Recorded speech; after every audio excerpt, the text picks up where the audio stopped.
அனைவருக்கும் இனிய வணக்கம். இன்றைய ஒரு விசித்திரமான ஒரு தலைப்பு, குரு பார்வை கோடி தீமைகளை தரும். இந்த தலைப்பை பார்த்த உடனே ஒரு ஆச்சரியம் இருக்கும். என்னையாது ஊர் உலகத்தில் எல்லா பேருமே குருவினுடைய பார்வை கோடி நன்மையை தரும் அப்படின்னு தான் கேள்விப்பட்டிருக்கோம். இது என்னையா குருவின் பார்வை கோடி தீமைகளை தரும் அப்படின்னு சொல்லி நீங்கள் யோசிக்கிறது எனக்கு தெரியுது. இந்த வீடியோவை நீங்கள் ஃபுல்லாக பாருங்கள். எப்படியெல்லாம் குரு இருந்தால் அது கோடி தீமைகளை தரும் என்பதை பார்ப்போம். பொதுவான ஜாதகத்தில் குரு பார்வை கோடி நன்மையை தரும் அப்படின்னு சொல்லுவாங்க. ஆனால் கோடி நன்மையையும் தரும், தீமையையும் தரும். அது இருக்கக்கூடிய பாவகம், இருக்கக்கூடிய அமைப்பை பொறுத்து தான் குரு தன்னுடைய வேலையை செய்யும். இப்போ உதாரணத்துக்கு ஒரு ஜாதகத்தை பார்ப்போம். மிதுன லக்கணத்துக்காரங்களுக்கு குரு 8ல் மறைந்தது ஒரு குற்றம். ரெண்டாவது, குரு 5 டிகிரிக்குள்ளே இருந்தால் தான் நீசம். 6 டிகிரி 7 டிகிரி இருந்தால் அது நீசம் கிடையாது. இப்போ குருவினுடைய அமைப்பு எப்படி இருக்குது பாருங்க.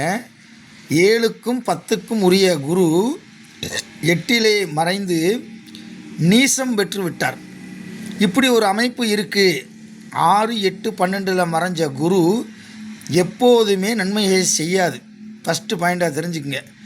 சில பேர் குரு 12ல் மறையலாம் அப்படின்னு சொல்லுவாங்க. மூல நூலில் ஒரு இடத்துல கூட அந்த செய்தி இல்லை. குரு 12ல் மறையலாம்னு யார் சொன்னது? ஏதாவது ஒரு புத்தகத்தில் இருக்கான்னு சொல்லுங்கள் பார்ப்போம். ஒரு ஜோதிட நூலில் கூட அந்த செய்தி இல்லை. அது இதுவா இவங்களா சொல்லிக்கிட்ட ஒரு உண்மை. அதனால் இப்படி ஒரு அமைப்பு இருந்து குரு 10க்குரியவன் 8ல் மறைந்து நீசமாகி இருக்கிறான், முழு நீசமாக இருக்கிறார். இப்படி இருக்கும்போது இந்த குருவினுடைய பார்வை எப்படி உங்களுக்கு கோடி நன்மையை தரும்? இப்படி ஒருத்தருக்கு ஜாதகத்தில் அமைப்பு இருக்குதுன்னு வச்சுக்கோங்க. இந்த 2005 பிறந்தவங்களுக்கு பூரா பெரும்பாலும் இந்த அமைப்பு இருக்கும். குரு நீசமாக இருக்கும். இப்படி இருக்கும்போது குரு 1, 2, 3, 4, 5. அப்போ குருவினுடைய பார்வை 12ஆம் இடத்தை பார்க்குது. 5வது பார்வையாக 12ஆம் வீட்டை பார்க்குது. அதுக்கடுத்து 6, 7 2ஆம் வீட்டை பார்க்குது.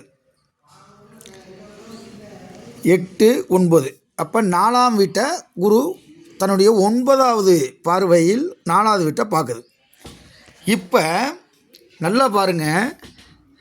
காலாமிர்தம், மகாகவி காளிதாஸ் எழுதிய காலாமிர்தம் என்ற ஒரு புத்தகத்திலே வக்ரம் பெற்ற கிரகங்கள் எல்லாம் பார்வையும் கொடூரமானது என்று மகாகவி காளிதாசன் குறிப்பிடுகிறார். எந்த ஒரு கிரகமும் வக்ரம் பெற்று பார்க்கக்கூடிய இடம் பூரா டேமேஜ் ஆகும்ன்றார். அப்போ 8ஆம் இடத்தில் இருக்கக்கூடிய குரு விரயஸ்தானத்தை பார்க்குறார். ஏற்கனவே அது விரயஸ்தானம். இப்போ குரு வேற பார்க்குறார். அப்போ செய்யும் தொழிலில் விருத்தி இல்லை. குரு திசை வந்துருச்சு அப்படின்னா அவர் மிகப்பெரிய தொழிலதிபராக இருந்தால் கூட அந்த தேதி எப்போ குரு திசை ஆரம்பிக்குதோ அந்த தேதியை குறித்து கையில் கொடுத்துடலாம். உங்கள் பிஸ்னஸ் வீழ்ச்சி அடையும் டைம், ரொம்ப கேர்ஃபுல்லாக இருங்கன்னு அடித்து சொல்லி கொடுக்கலாம். ஏன்னா 12ஆம் இடத்தை பார்க்குறது குருவாக இருந்தாலும் அந்த குரு நீசம் பெற்ற கிரகமாக மாறிவிட்டது. நீசம் பெற்ற கிரகத்தினுடைய பார்வை மிக தீமையானது. 2வது பாருங்கள், 7ஆம் பார்வையாக சமசப்த பார்வையாக 2ஆம் வீட்டை பார்க்குது. 2ஆம் வீட்டுக்குரிய காரகத்துவம் உங்களுக்கு தெரியும். தனம், குடும்பம், வாக்கு எல்லாமே அடி முடிஞ்சு போச்சு. எப்போ அவருக்கு அந்த குரு திசை ஆரம்பிக்குதோ அப்பயே குடும்பம் நலிய ஆரம்பித்து விடும். கணவன் மனைவி பிரச்சனையில் பிரிய வேண்டிய சூழ்நிலை ஏற்படும். தனம் நஷ்டம் ஏற்படும். பொருளாதார வீழ்ச்சி அடையும். அந்த 2ஆம் இடத்துல என்னென்ன காரகத்துவங்கள் இருக்கோ எல்லாமே பாதிக்கும். அப்போ அடுத்து 4ஆம் இடம். 4ஆம் இடம் என்பது தாய்ஸ்தானம், சுகஸ்தானம். அப்போ உடல் ஆரோக்கியத்தை கெடுக்கும். இந்த 4ஆம் இடத்தில் குரு பார்க்கறதுனால அந்த 4ஆம் வீட்டினுடைய காரகத்துவமும் பாதிப்புக்கு உள்ளாகும். காரணம், குரு 8ல் மறைந்தது ஒரு குற்றம். குரு 2 டிகிரி வாங்கி முழு நீசமாக இருக்கிறது. இப்படி ஒரு அமைப்பு இருக்கிற ஆளுக்கு குரு பார்வை கோடி நன்மையை தரும் அப்படின்னு சொன்னீங்கன்னா, எதிர்த்தாப்பில் உட்காந்துருக்கிறவன் நம்மளை பார்த்து கிண்டல் பண்ணுவேன். யோ, குரு திசையில் தான் என் வீடை விற்றேன், குரு திசையில் தான் நான் வந்து தொழிலவே இழுத்து பூட்டினேன், குரு திசையில் தான் எனக்கு வந்து உடம்புக்கு முடியாமல் ஆஸ்பத்திரியில் கடந்து 40 லட்சம் செலவு பண்ணியிருக்கேன் அப்படின்னு சொல்லுவேன். ஏன்னா இந்த 3மே பாதிக்கும். 12ஆம் இடம் பாதிக்கும், 2ஆம் இடம் பாதிக்கும், 4ஆம் இடம் பாதிக்கும். உச்சம் பெற்ற கிரகம் வக்ரம் அடையக்கூடாது. நல்லா தெரிஞ்சுக்குங்க, உச்சம் பெற்ற கிரகம் வக்ரம் அடையக்கூடாது. வக்ரம் அடைந்த கிரகம் உச்சம் பெறக்கூடாது. இதை வந்து நான் விளக்கமாக சொல்கிறேன், அடுத்து சொல்கிறேன் பாருங்கள். இப்படி ஒரு அமைப்பு இருந்தால் அந்த குரு நன்மையை தருவாரா அப்படின்றத நீங்களே யோசிங்க. அதுக்கடுத்து ஒரு உதாரணத்து ஜாதகத்தை பார்ப்போம். பாருங்கள், மீன லக்கணத்துக்காரருக்கு குரு 5ஆம் இடத்தில் உச்சம் பெற்று வக்கரம் அடைந்திருக்கிறார். இப்போ நீங்கள் ஒரு 20 வருஷத்துக்கு முன்னாடி எழுதின ஜாதகத்திலலாம் பார்த்தீங்கன்னா குரு உச்சம் தான் போட்டிருப்பாங்க, வக்கரத்தை குறிச்சிருக்க மாட்டாங்க. அஸ்தமனம், வக்கரம் இதெல்லாம் வந்து குறிச்சிருக்க மாட்டாங்க. அப்போ குரு திருக்கணித பஞ்சாங்கத்தின்படி கணிச்சிங்கன்னா, இப்போ உதாரணத்துக்கு தான் இந்த ஜாதகம் போட்டிருக்கேன். மீன இலக்கணத்திலிருந்து 5ஆம் இடத்தில் குரு உச்சம் பெற்று இருக்கிறார். ஆகா, குருவின் பார்வை மிக சிறப்பாக இருக்கிறது அப்படின்னு நினச்சிங்கன்னா என்னென்ன அடியாகும் தெரியுமா? குரு பார்க்கக்கூடிய பார்வையை பூரா அடியாகும். இப்போ குரு 1, 2, 3, 4, 5 9வது இடத்தை பார்க்குறார். குரு வந்து 5, 7, 9 பார்வையை பார்க்கும். அப்போ 5வது பார்வையாக 9வது வீடு பாக்கியஸ்தானத்தை பார்க்கிறார். அடுத்து 6, 7 சமசப்த பார்வையாக 7வது பார்வையாக 11ஆம் இடம் லாபஸ்தானத்தை குரு பார்க்கிறார். அதுக்கடுத்து 8, 9 தான் வீட்டை தானே பார்க்கிறார். நல்லா கவனிங்க, தான் வீட்டை தானே பார்க்கிறார். இப்போ இப்படி ஒரு கிரகம் ஒருத்தருக்கு அமைஞ்சிருக்கு, எனக்கு கடகத்தில் குரு உச்சமாக இருக்குது அப்படின்னு மேலோட்டமாக பார்த்தீங்க அப்படின்னா பூர்வ புண்ணிய ஸ்தானத்தை அது பாதிக்குது. அப்போ அவர் பூர்வ புண்ணிய ஸ்தானம் என்பது வீக்காக இருக்குது. அந்த இடத்துல கிரகங்கள் இருந்தாலும் பாதிக்கும். இல்லை என்றாலும் அந்த வீட்டினுடைய 9வது அதிபதியினுடைய நிலைமையையும் பார்க்கணும். அப்போ 9ஆம் இடம் பாதிப்பு, 11ஆம் இடம் லாபஸ்தானம். நிச்சயம் அவர் வந்து பல கோடிகள் வைத்திருந்தால் லட்சாதிபதியாக மாறிவிடுவார். லட்சாதிபதியாக இருக்கிறவர் ஆயிராதிபதியாக மாறிவிடுவார். ஆயிராதிபதியாக இருக்கக்கூடியவர் பிச்சைக்காரனாக ஆயிடுவார், உறுதியாக ஆயிரும். அப்போ எந்த இடத்த பார்க்குது? இப்போ குருவினுடைய பார்வை கோடி நன்மையை தரும் அப்படின்னு சொன்னீங்கன்னா அது எப்படி இருக்கும் நீங்கள் நினச்சி பாருங்கள். லக்கணத்தை பார்க்குது. தான் வீட்டை தானே ஒரு கிரகம் பார்த்தால் நன்மையை தரும் என்பது ஜோதிடத்தில் பொதுவான விதி. ஆனால் இங்கு தான் வீட்டை தானே பார்க்கிற குரு வக்ரம் பெற்று கொடூர பார்வையில் பார்க்கிறார். அப்போ இங்கே லக்கணஸ்தானத்தை குரு பார்ப்பதால் அவருக்கு நேரம் சரியில்லை. லக்கணம் வந்து யார்? ஜாதகர். அந்த ஜாதகருக்கு நேரம் சரியில்லை. எப்போ குரு திசை நடைமுறைக்கு வந்துருச்சுன்னா 16 வருஷம் துவைச்சி காய போட்டு அயன் பண்ணி விட்டு போயிடும், முடிஞ்சு போச்சு. இப்போ இப்படி ஒரு அமைப்பு இருக்குது. எப்படின்னா குரு பார்வை கோடி நன்மையை தரும் அப்படின்னு சொன்னீங்கன்னா கோடி நன்மையை தருமான்னு பாருங்கள். யாருக்காவது ஒருத்தருக்கு, இந்த வீடியோ பார்க்குற ஒருத்தருக்கு இப்படி ஒரு அமைப்பு இருந்து எனக்கு லாபம் பயங்கரமாக வந்திருக்கு சார் அப்படின்னு சொல்லுங்க பார்ப்போம். சேலஞ்சு பண்ணுறேன். இருக்கவே இருக்காது. அப்போ உச்சம் பெற்ற கிரகம் நீசம் அடையக்கூடாது. உச்சம் பெற்ற கிரகம் வக்ரம் அடையக்கூடாது. வக்ரம் அடைந்தாலே அது சிக்கலை உண்டு பண்ணக்கூடியது. புரியுதா? பார்த்துக்குங்க. இப்படி ஒரு அமைப்பு இருந்தால் அவங்களுக்கு குரு பார்வை கோடி தீமைகளை தரும். எந்த பாவகத்தில் இருக்கோ அந்த இடத்திலிருந்து பார்க்கக்கூடிய 5ஆம் பார்வை, 7ஆம் பார்வை, 9ஆம் பார்வை, இந்த 3மே மிகப்பெரிய பாதிப்பை உண்டு பண்ணும். எப்போ உண்டு பண்ணும்? ஒவ்வொரு குரு திசையிலையும் அது உண்டு பண்ணும். ஒவ்வொரு குரு புத்தியிலையும் அது இந்த 3 இடமும் பாதிக்கும். ஓகே, அதுக்கடுத்து பாருங்கள், குரு 6, 8, 12 இருந்தால் அது சிக்கலைத்தான் கொடுக்கும்.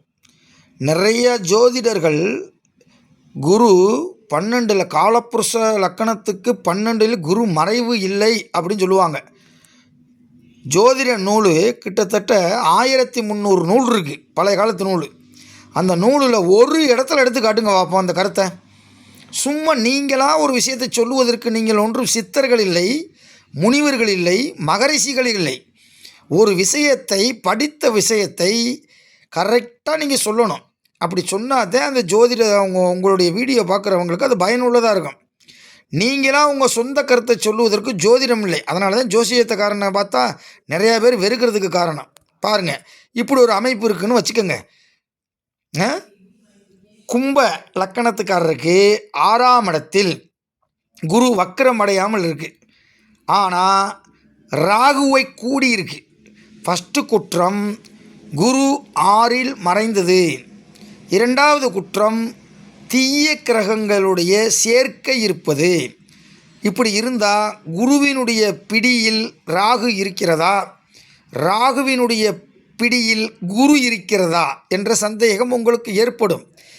இங்கு தீய கிரகமான ராகு கேதுவோடு சேரும்போது குரு 2ஆம் நிலை சுபத்தன்மையைத்தான் அடைகிறார். இங்கே வலிமையானது யார் என்றால் ராகு தான் வலிமையானது. அப்போ அந்த வீட்டினுடைய காரகத்துவத்தை, சந்திரனுடைய வீடு கடகம், அந்த வீட்டினுடைய காரகத்துவத்தை யார் எடுத்து வழிநடத்தப் போகிறார் என்று சொன்னால் ராகு. 2வது பொதுவான விதி, குரு யாருடைய சாரத்தை வாங்கியிருக்குன்னு பார்க்கணும். அந்த சாரநாதன் எப்படி இருக்கார், எந்த இடத்துல இருக்கார், கேந்திரத்தில் இருக்காரா, திரிகோணத்தில் இருக்காரா, உச்சமாக இருக்காரா, ஆட்சியாக இருக்காரா, நட்பாக இருக்காரா அப்படின்னு பார்க்கணும். ரைட். இப்போ பாருங்கள், 8இல் குரு. இந்த கன்னி வீடு குருவுக்கு நட்பு வீடாக இருந்தாலும் குரு 8இல் மறைவது குற்றம். 12இல் குரு நீசம் பெற்று இருக்கிறது, நீசத்தினுடைய இடத்தில் இருக்கிறது. பெரும்பாலும் டிகிரியை வைத்து நீசம் இல்லைன்றது 2வது. அந்த இடத்துல இருந்தாலே குரு நீசத்தினுடைய வேலையையும் செய்யும். 50-50ன்னு வச்சுக்கோங்க. குரு நீசத்தினுடைய வேலையும் செய்யக்கூடியது, பிறகு நீசத்தினுடைய பங்கத்தினுடைய வேலையும் செய்யும், 2 வேலையும் செய்யும். ஏன் நமக்கு கடவுள் குரு கொடுத்துருக்காருன்னா 2யுமே செய்ய போகிறாருன்னு அர்த்தம். நமக்கு பாவ புண்ணியத்தின் அடிப்படையில் நல்லா இருந்துச்சுன்னா குரு நல்ல இடத்துலலாம் கடவுள் நமக்கு அமைச்சிருப்பார் இல்லை.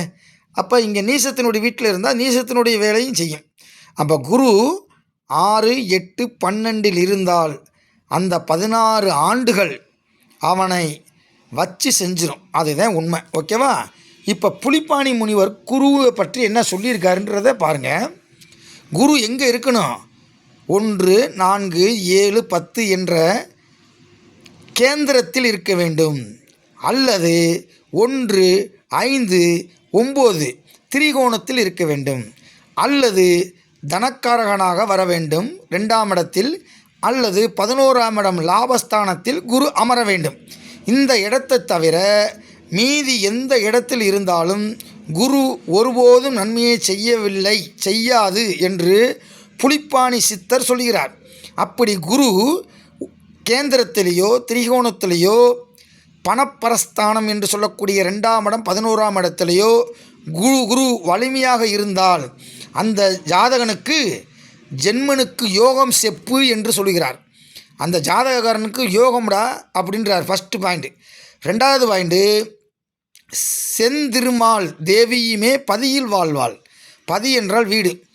இப்படி ஒரு அமைப்பு இருந்தால் திருமாலே வீட்டில் குடியிருப்பா அப்படின்னு அர்த்தம். 3வது, லக்கணாதிபதி குருவை பார்த்தால் கோலயத்தில் வெகு பேரை ஆதரிப்பான். அப்போ ஒரு மாஸ் லீடராக இருப்பான். லக்கணாதிபதி குருவை பார்த்தால் கோலயத்தில் வெகு பேரை ஆதரிப்பான். பார்த்துக்குங்க. இப்படி இந்த இடத்தை தவிர குரு எங்கே இருந்தாலும் அவர் கோடி தீமையைத்தான் தருவார் என்பதை நீங்கள் தெரிந்து கொள்ளுங்கள். அடுத்த நம்ம வீடியோவில் சனி பார்த்தால் 1000 நன்மையை தருவார். அப்படின்ற ஒரு வீடியோவை பார்ப்போம். ஓகேவா? உங்களுக்கு இந்த வீடியோ பிடிச்சிருந்துச்சுன்னா தொடர்ந்து நாங்கள் போடக்கூடிய வீடியோவை நீங்கள் பார்த்து குறிப்பெடுக்க வேண்டும் என்று சொன்னால் தயவு செய்து சப்ஸ்கிரைபர் பண்ணுங்கள், லைக் பண்ணுங்கள். உங்களுடைய சந்தேகத்தை நீங்கள் கமெண்ட் பாக்ஸில் மறக்காமல் போடுங்க.